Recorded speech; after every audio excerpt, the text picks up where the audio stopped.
I lied to myself literally for decades.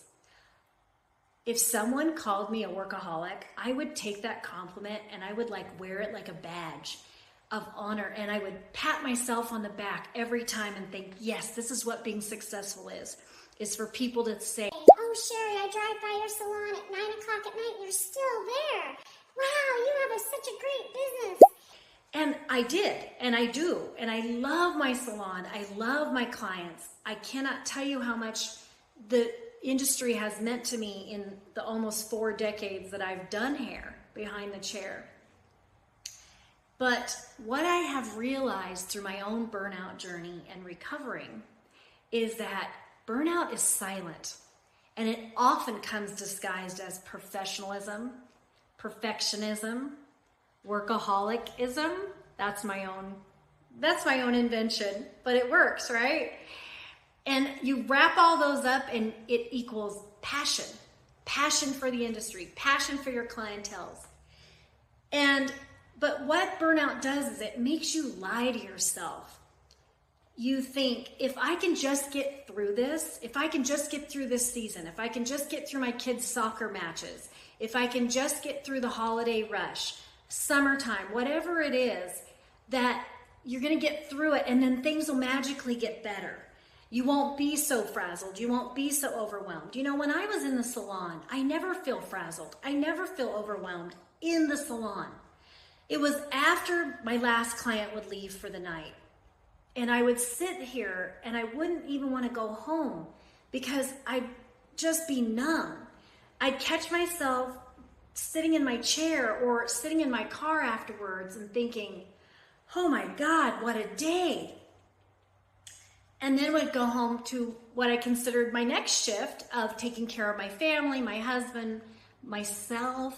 You know, I think I said it in another video that I didn't paint my toenails. I didn't polish my toenails for 2 years because I literally didn't feel like I had time. Isn't that pathetic? And that's what I considered success.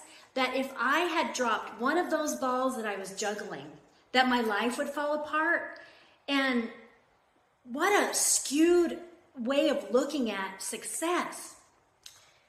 And until I hit burnout myself and the subsequent years of recovering from that, I really had that thought in my head that if I wasn't constantly busy, constantly doing, constantly producing something, that I had no value.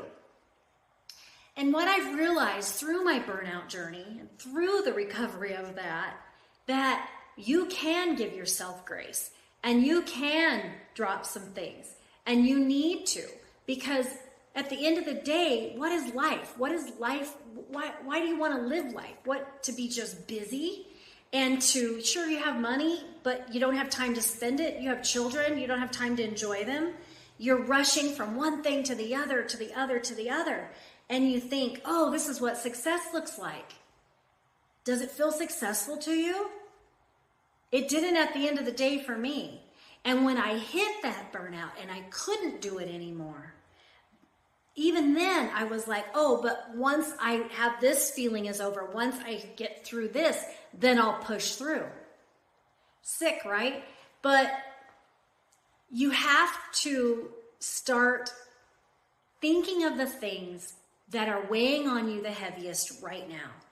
The things that you eat up so much of your time, eat up so much of your life that you think, I have nothing left for myself. Again, life is not just something we get through. It's not just something to get to the next goal. We need to be enjoying the moments in time. Your kids are going to grow up so fast. You're going to be 55 years old so fast. 40 years in the industry is going to go by like that. And what do you have to show for it at the end of the day? What are you going to have to show for it at the end of the day? Yes, you have a healthy bank account. You have a lot of lovely things, but have you truly had a life? And this is the kind of thing that I teach in the Defined Stylist Method. Oh, I guess I dusted them all. And that's what I teach inside the Defined Stylist Method. I created the Defined Stylist Method out of my own recovery journey from burnout. I now teach you how to define your own version of success, because I'll tell you what, my version of success isn't going to be yours. Society has told us what we need to be successful, but how many of us are truly fulfilled and truly aligned and truly happy with where we're at in the world? I had all of the trappings of success. I had the huge clientele, the successful salon, the 2 beautiful children, the good marriage, the happy life, except that in the inside I was dying. And I realized through burnout that it just took small little tweaks, small little realignments, but actually just figuring out who I was for the first time in my life without someone else telling me what I should or shouldn't be. I stopped wearing that workaholic-ism badge. I stopped taking that as a compliment. I took that as, you know what, Cheri? You need to reevaluate, refocus, and recenter. But I never focused, evaluated, or centered in the first place. This was a huge undertaking for me 15 years ago, when I had never figured out who I was in the first place at 40 years old. If you find yourself in that same place where you just keep going up that life on a hamster wheel, or you're juggling the balls, whatever it is, and you're scared to step off, book a free one-on-one mentorship call with me. I don't want to sell you anything. I'm not trying to sell you my program. I just want to see where you're at. I want to hear you. I want to listen to you. And I want to help you define your next steps, because I've been where you're at. I've been in your shoes.